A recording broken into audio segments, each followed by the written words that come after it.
இப்போது புதிய அறிமுகம் ஆச்சி ஹோட்டல் சாம்பார் 50 கிராம் ரூபாய் 20 மட்டுமே. கூகுள் டைம்லைனை வைத்து ஸ்கெட். பெங்களூருவில் கேமரூன் நாட்டைச் சேர்ந்தவர் கைது.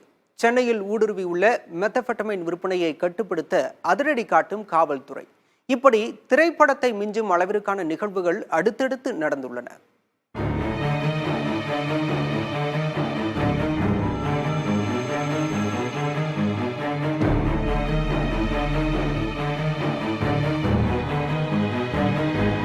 சென்னையில் மெத்தபெட்டமைன் போதைப்பொருள் விற்பனையை கட்டுப்படுத்த தெற்கு மண்டல அதிதீவிர தடுப்பு பிரிவு காவல்துறையினர் கண்காணிப்பை தீவிரப்படுத்தியுள்ளனர்.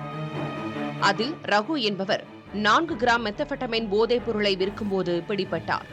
அவருக்கு போதைப்பொருள் விற்பனை செய்த கண்ணன் அடுத்து கைது செய்யப்பட்டார். இருவரும் கொடுத்த தகவல்கள்தான் காவல்துறையில் ஹாட் டாபிக்காக மாறியது. சமூக வலைதளங்களில் சில செயலிகளை பயன்படுத்தி அதன் மூலம் வாடிக்கையாளர்களை பிடித்ததாக ரகுவும் கண்ணனும் தெரிவித்தனர். குறிப்பாக பெங்களூருவில் வசிக்கும் கேமரூன் நாட்டைச் சேர்ந்த நபரிடமிருந்து மெத்தபெட்டமைனை மொத்தமாக வாங்கி வந்து கூடுதல் விலைக்கு சென்னையில் விற்பனை செய்து வந்துள்ளனர். அது தவிர வேற எந்த விவரமும் கேமரூன் நாட்டைச் சேர்ந்தவர் குறித்து இருவருக்கும் தெரியவில்லை. அதிரடியாக யோசித்த காவல்துறைக்கு கை கொடுத்தது கூகுள் மேப் டைம்லைன்.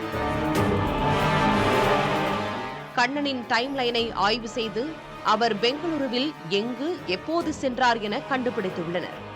பின் சுமார் 15 கிலோமீட்டர் சுற்றுவட்டாரத்தில் பொருத்தப்பட்டிருந்த 200க்கும் அதிகமான சிசிடிவி காட்சிகளும் ஆய்வு செய்யப்பட்டன.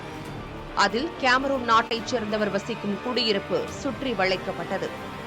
அதனை தெரிந்து கொண்ட நபர் அங்கிருந்து தப்ப முயன்ற போது பல கிலோமீட்டர் விரட்டிச் சென்று பிடித்தனர் சென்னை காவல்துறையினர்.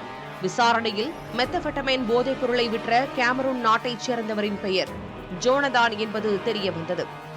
ஆனால் அவர் தங்கியிருந்த வீட்டிலிருந்து போதைப் பொருட்கள் எதுவும் கிடைக்காததால் காவல்துறையினர் ஏமாற்றம் அடைந்தனர். பிறகு சம்பந்தமே இல்லாமல் கழிவறையில் வாசனை திரவியங்கள் இருக்க அதனை காவல்துறை ஆய்வு செய்ய 50 கிராம் மெத்தபெட்டமைன் போதைப் பொருள் இருந்தது கண்டுபிடிக்கப்பட்டது. தொடர் விசாரணையில் தனியாக ஆய்வகம் அமைத்து அங்கு சிறுக சிறுக மெத்தபெட்டமைன் போதைப் பொருளை தயாரித்து விட்டது உறுதி செய்யப்பட்டது. இவரது வாடிக்கையாளர்கள் சென்னை, டெல்லி, மும்பை என நாடு முழுவதும் பரவி இருப்பதும் தெரிய வந்திருக்கிறது. தற்போது கைது செய்யப்பட்டுள்ள ரகு, கண்ணன், ஜோனதான் ஆகியோர் பின்னணியில் இன்னும் யார் யார் இருக்கிறார்கள் என்ற விசாரணை முடுக்கிவிடப்பட்டுள்ளது. புதிய தலைமுறைக்காக செய்தியாளர் அன்பரசன். இப்போது புதிய அறிமுகம் ஆச்சி ஹோட்டல் சாம்பார் 50 கிராம் ரூபாய் 20 மட்டுமே.